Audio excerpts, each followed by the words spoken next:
Bob, We're W7 not Media. recording. Go right ahead. Rita, thank you so much. I'm an old timer and I have not considered a lot of those topics, so thank you for bringing those things up. I really do appreciate it. Good. Glad you enjoyed it. I sure did.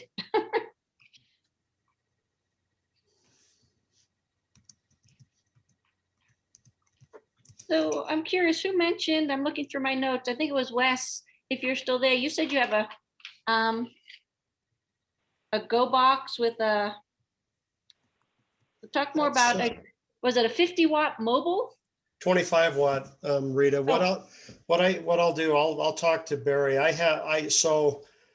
was building Hamocans before Hamocan came out. So what I have Okay. is I have a plastic ammo can. Yep. I have two small lead acid batteries in it. So I have about 7.5 amp hours on it. I have a battery charger built into it. I have all of the controls and protective circuitry for the electronics so I don't screw anything up. Mhm. I have a 25 watt radio mounted. I do have a little small antenna to plug into the radio to act as a dummy load. Even if I burn the antenna up, who cares? But I usually use this radio in combination with my other Go box for voice communications. And then my other Go box, I have I have it set up for digital communications, WinLink and stuff that we use for Aries. But it's small, it's portable, it's relatively waterproof. I can carry the radio manual in it. I have another bag with a repeater book. So what I'll do is I'll talk to Barry about maybe doing a presentation on it at one of the upcoming meetings. It's pretty easy to build, Oh, a vise and a drill and a hacksaw, and pretty much anybody can build it. And nice. it's if you like little projects like that, it's kind of fun, but it's handy because it'll get you more power. And if I Mhm. have to hike up a hill for Aries with that and an antenna, I can do that. So if I have to get some more, get some more range. Um, I know other people use the Biano batteries and a computer case, or one of the Apache cages and mount radios in them. But I wanted something simple and cheap, and if I dropped it or lost it in a river or something like that, it was no big deal. Including the radio, I built the whole thing for less than $150. Oh, wow. So, yep. Rita, Hmm. KG7QXE. I was the guy with the 50 watt because yeah, you may, like I says, you might be somewhere where this terrain may be not friendly to you climbing up there on the Right. top, get to an HT. So I says the best way to do it with a more powerful, and then when you go set in your emergency frequencies on simplex, if you're using VHF, UHF, of course, set it on the emergency frequencies on whatever, and more power the better. Right. You know, So big power. sort of, is Go it ahead. possible to combine those two ideas between, so my image in my head is that I can have a nice 50-watt radio in my Jeep Right. that stays there, but Mhm. when I go out in my Can-Am, I can slip it into the holder there. But in event of emergency, it can be popped into the ammo box and carried up the hill. Is that too far-fetched of a vision? No, if Well, you got that power. it depends on how you build the ammo box, Right. but the size that I have, it's a tight squeeze between the batteries, the charger, the radio, and the circuit breaker and the fuses and switches that I need to keep everything safe. It would be a little tight squeeze to try to stuff your typical 50 watt radio into it. What I bought was the little QYT. It's an older version, QYT 8900 Chinese radio. And I'll tell you, people badmouth them, but this thing's run for 6 or 7 years in some pretty rough environment with no problem whatsoever. So I'm pretty pleased with it. So Yeah, you might get a bum radio, but for $100, that, and if you drop it or break it, or you roast the finals because you forgot the antenna, things like that, it just doesn't matter. So what I'm curious about is, are there features as I'm looking at radios? Are there features I need to be looking for? I got one. Okay. Repeater mode. That would gives you the ability to use your radio in your vehicle from a HT and to use it as a repeater. Oh, You can park it somewhere and set it up. If you're going to be, say you're going to be camping down below, you can leave your Jeep up a little higher, use it to talk through your radio with your HT. Oh, huh. okay. That good to put in perspective. I've read about it, but I didn't quite understand why I wouldn't just use the radio in my Jeep, but that makes sense now. Yeah. Okay. Yeah, I like to add to that. I've got the 50-watt radio in my truck and it'll crossband, and I carry my handheld on UHF. I talk to my truck and it retransmits out on 2 meter. There you go. And so I crossband it. So a crossbanding radio in your rig would be very helpful. And then a UHF handheld, you can talk to your vehicle and it crossbands and go that way.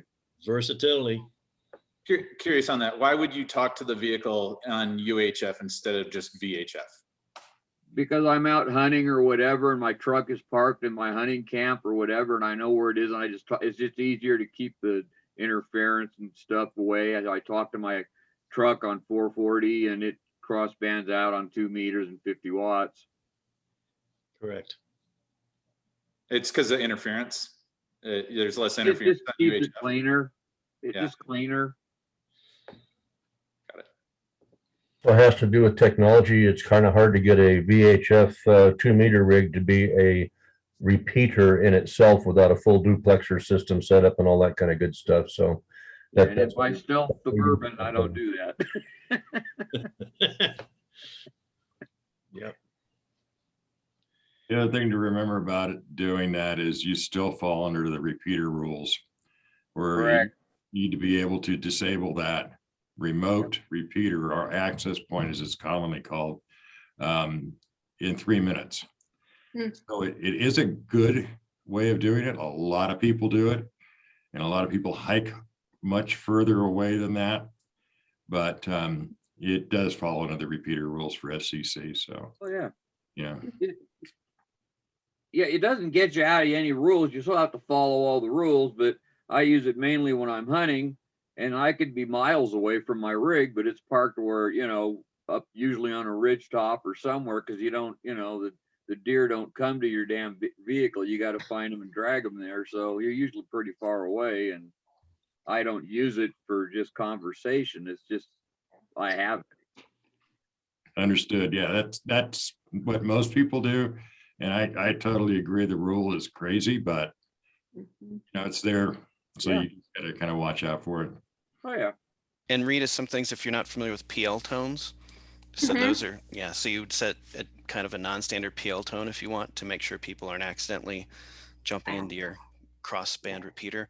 There's also functionality like cross-mode repeating, where some of the newer radios will cross-mode into DMR from analog, which is just an amazing kind of crazy thing, and vice versa. And when the gentleman mentioned you don't do a VHF repeat, the reason there is if you had something transmitting at high power, it deafens the receiver that's in a very similar frequency. So that's the reason to cross repeat across completely different frequency bands.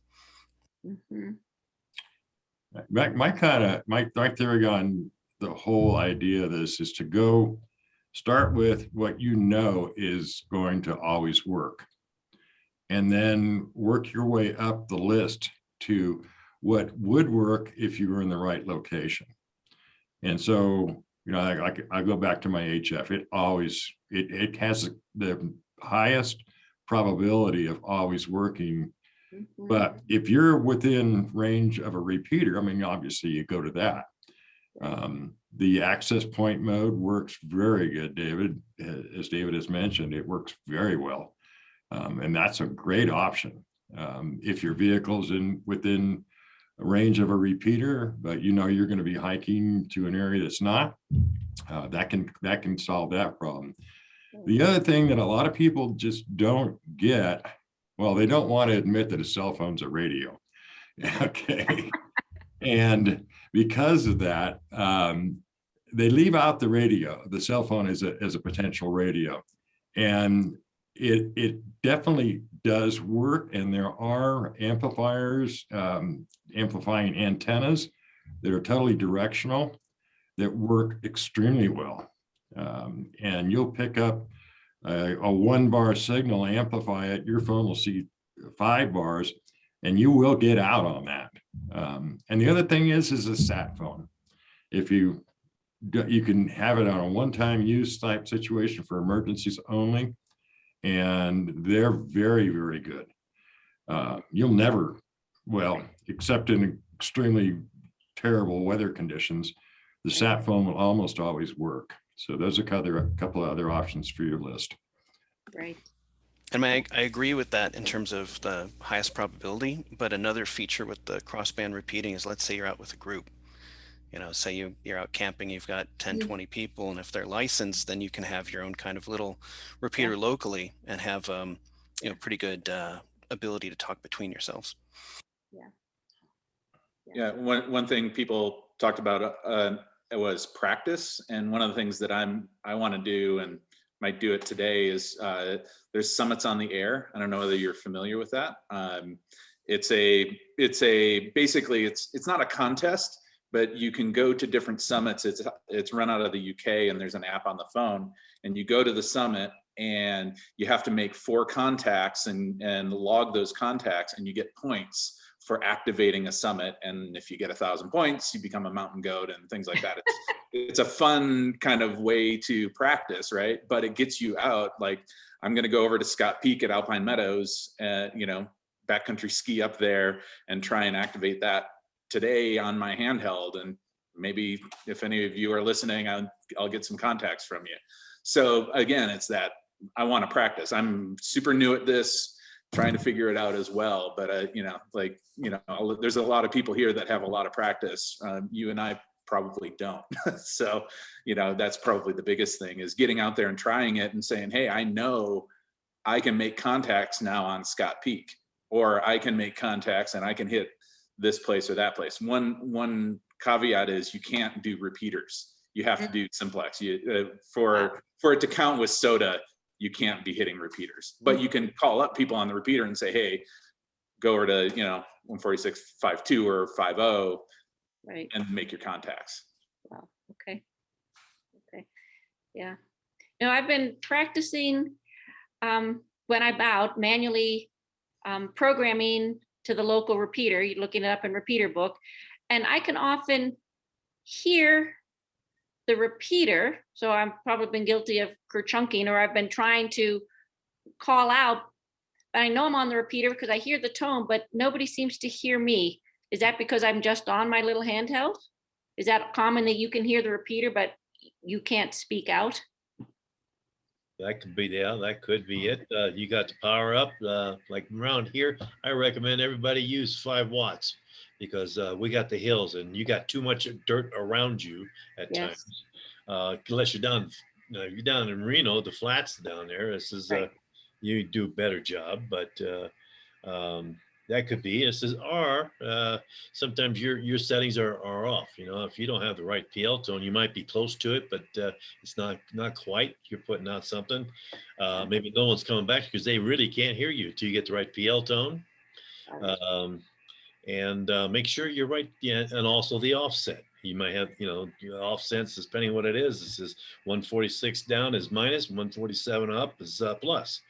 And that was the problem with the other guy I was talking about earlier about he thought he was talking to a repeater and he wasn't. He was on simplex, you know. So that could be a situation here. So just double check your stuff, take your time with it. And another thing too, get some software for that. Get Chirp or something, put it on the computer and put it on, type it in. You know what I mean? So much easier than run it back into radio. It's way Right. quicker.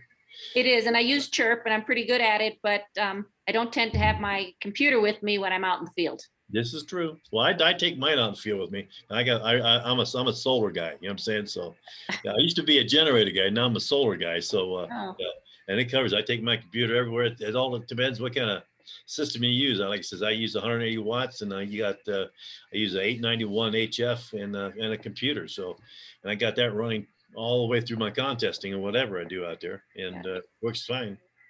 okay. They Well, did you I'm can sorry, bet you're gonna be hearing me doing radio checks a lot. Yeah, well, that's fine. Do it. I will, thank you. Yeah. And they did mention Telegram earlier. You can come on there, and if you say, hey, I'm having some issue getting into Pvine on the repeater, could somebody listen while I transmit? It's a great out of band way to court. No, people, there's always people on there. So I'm sure you'll good. find somebody who's willing to be like, yeah, I'm hearing you. Or obviously if they're not hearing you, try and debug the problem. Okay. Excellent. Yeah, I have it on my list to go right away to the SNARS and look up Telegram. What repeaters do you have put in your radio now? Do you have all the link system in there? I do. I have all the SNARS repeaters up, but I try to use Repeater Book and look up what's close to me when we're out traveling. Yeah. I was down in Las Vegas and I was successful. I was successful when I went to Las Vegas to hit a repeater, but when I went up to Medford, I couldn't hail anybody. Yeah.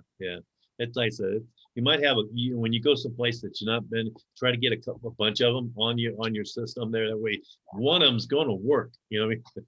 But another thing too is I got about 5 HTs over here, and my one FD60, it's got 46 repeaters in this thing. Okay, and they're all local. That's how many repeaters we got in here. We're honeycombed with repeaters in the area. Yes. So, it says, you put those out. We got some real good ones here. Like I says, right now, like I said, we got the GSR, the 147-300.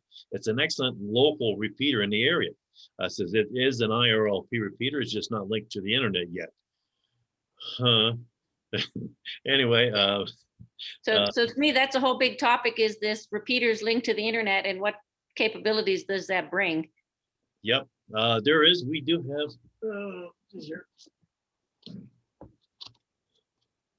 here's a bunch of repeaters here. This is with us. Get hold of, what can we get hold of? Probably Tony, W7XM. He would probably have some of this stuff. We might have some this stuff in our shed. So we need some hand stuff, but maybe someone can mail this to you, or says, if I don't know what I can say. Get hold of this. There's a lot of repeaters in the areas. Most of these are good. Some of them have shut down, but damn few of them are still alive. And you'd be surprised. So that's a question. Repeater Book versus RFinder. I saw those were two apps. Any preference, one versus the other? Because that's what I've been relying on. What was that again? What was that say? Repeater Book versus RFinder to find the repeaters in the area. Again, like we travel a lot, right? I might be in Utah, I might be in Arizona, it might be Oregon. Well, I would say one would verify the other. I would use both of them. You know what I mean? I says find a repeater in the repeater book, then go to the RFinder to verify. You know what I'm saying? Yeah. That way it's going to be good and all the information is good. Also, too, with the repeater book, for the most part, of course, it takes about a year for it to update, even though when they first put it out. Some of them repeaters might have been good when they put it in, but they're not, so they shut down for whatever reason. But nevertheless, that's a good source for your area. If you know your area, you know where to look. You know what I mean? A lot of people don't know what, like where's Sparks at? Well, right. Well, which is why I downloaded the information and put it on my GPS. Yeah, exactly. Yeah. So go ahead. So if I see a repeater in Repeater Book or in RFinder, in the event of emergency, is it fair game for me to try and hail any repeater? Absolutely, yeah. Everything's fair game in emergencies. Okay. Yeah.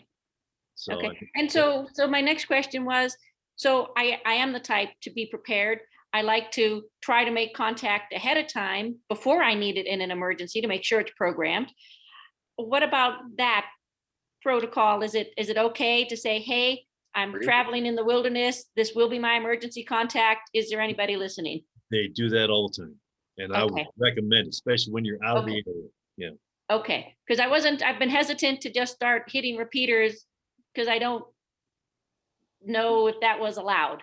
Yeah, we go, Because it wouldn't be an emergency, it would be practice. yeah, exactly. One of the biggest things we have around here is like Mount Rose. This has got the largest footprint around, but there's other ones that we can hit because you can, you might shoot a signal somewhere else in the area, and like we use what is it, CARS, Carson City Amateur Radio Society, or Radio Club, and there's the 147270, I think it is. Like we can hit that out in the outs out there. We're out in the desert with an expedition or whatever we're doing out there with the radio, or even just traveling. We can hit it. It says you go up a little, just up and just get a high peak on the road somewhere, stop and check. You know what I mean? It gives you relief that you got some type of communication at that point. You know what I'm saying? Yes. But there's a lot of things you can do. But then again, there are areas where you don't hear nobody. You know what I mean? You don't hear a repeater. You don't hear nothing. That's where Simplex comes in with a decent antenna, like a elk antenna. Yeah, that was really interesting. We'll be looking into that. It's a good gain antenna, and it's worth the money. Someone said say something? Yeah, Wes, Bob, W7VD, and Rita. On our club website, under the snars.org, and you look up repeaters, and on the overheads, and under repeaters, there is a list of SNARS repeaters, nets, and then there's a community repeater directory, and it's that piece of paper Wes is flowing up. Okay. That's it. I forgot all about that. Thank you, Bob. There's also a CSV file for Chirp that's on there, so there's a resource information for you. Oh, I didn't know there was a chirp file there. That's cool. Yeah. Down at the bottom of that community repeater directory page. Now, not all those work, so you test them out. Put them in, test them out. Yeah. But Rita, in terms of comfort level, I think I've been licensed only for a few years, even though I've known about ham since the 80s. There seems to be a hunger for people to be on the repeaters. We have a lot of repeater systems, and they're awfully quiet. And I would suggest that if you came up, let's say you were even in Oregon. A great example is I had to go to Dallas for business. I took an HT with me, and I hopped up on the repeater system, and people were very welcoming and very happy to hear there was an out of area ham who wanted to chat. And I think there's maybe a 5% chance you're going to run into some unfriendly people on somewhere, and then they can just have their own repeater in their own little castle and be unhappy in their own little world. But generally what I just don't see that. I mean, if you're not being obnoxious, if you're just trying to test your radio, or you're saying, hey, I'm in the area, I'm doing some traveling, and make some local contacts. And I think generally people are very, very receptive to it. I know it can be intimidating because there's so many people, even for myself, especially, who know so much more about this than I do. Right. But over time, I've increased my comfort level because I think, as you see in this meeting, people are so willing to be helpful. Yes. Excellent. I like to say on that. I'm the net manager for our new net. I'm also I'm also do the net. And one of the things that I've been accused of is talking too much, but. No, I know it's true. It's true. They told me so, So, but the thing is, like I said, I'm a ham radio operator. I like to talk. I mean, I talk to people all the time. So, that's what we do. We talk, and you'll find more friendly people out there than you'll find anybody that don't want to talk to you. So, just talk it up. Yeah. See, so I'm the opposite. I'm a wilderness girl who doesn't like to talk. Oh. I will in an emergency, but it's not what I prefer. Well, right. I mean, you might, once you get involved more so, when you start stepping up and maybe whatever, you might get more chatty. You know what I mean? Because one thing we have, like, says, when you get your license, this is basically your name changes. It goes like my name. We went from West to QXE. You know what I mean? That's so, hey, QXE, come here. All that kind of stuff. So you learn. It just happens. But yeah, like the man said, he says, get out there and talk, just get chatty, you know what I mean? And you'd be surprised. And they can, you need directions, whatever you need, it's out there. You just gotta ask. Throw your call sign out there and say, hey, anybody listening? You get a bunch of response, especially when it's a woman. I tell you what. Excellent. Yeah, okay. So I better hope it's my husband that get hurt and I'm the one on the radio. Yeah, right. Yeah, there we go. That's true. That's true. So, oh, but Well, thank you, everybody. I have lots of good leads to follow up on, and I'm looking forward to some Elmer sessions on some of these to delve in a little more deeply and more specific. So I really appreciate it. I also have a 10 o'clock meeting I need to get to, so I have to sign off. well, thank If I you. could, this is Gary, KJ7HMB.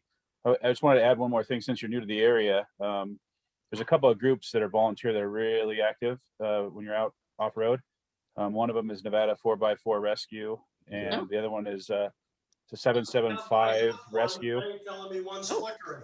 And you know, the radio is a great tool, but it's just one tool, and that gives you Not with somebody the to wood. call that'll come out and Yes. help you. Yes, and that's excellent because like I said, there's usually a very wide air span between I need help and an emergency. And I would hate to activate a SARS type of response when all I need is somebody to bring me a part. Right. Yeah, Yep. and these So guys that's are excellent. Thank extremely you. active, and we keep running across them in my work. I keep running across these guys, and they're just volunteers coming out, pulling people out, getting them back on the road. They're pretty active, so as long as you got a Excellent. GPS and can get that information to them, they're coming. Excellent. Thank you very much. You bet. Okay. Yep. Well, I'm out of here. I guess, Doug, what are you gonna do? Well, if we're all done and whatnot, I will go ahead and turn off the recording, and then I guess the meeting will end. And for those of you still here on Aries, I'll see you in about 20 minutes. Yeah. One quick question. So next steps is there going to be, where does this conversation continue beyond today? I'll make a statement that it should probably continue on the ham radio, tech night, Yes, Got it. Monday at 7. Yeah, third Monday, right, Wes? yes, it is. And hey, Paul, the way this started for me was when they send out the Elmer notice, the tech night. Barry always says, hey, if you have any questions, send it to me. And so I said, hey, I want backcountry. And so that started this conversation. So if you have specific areas you want to talk about, send them into Barry and he can, see, well, if other people have that question, or he'll set up a breakout room on it. It's- Sounds So, good. Okay, yeah. great. Yep. Awesome. Thank you, everyone. I really appreciate it. We're I'm gonna going thank you. back to contesting. Hoping to hear some of you guys out there later. Bye-bye. Later. Bye. Where's my spot? There it is.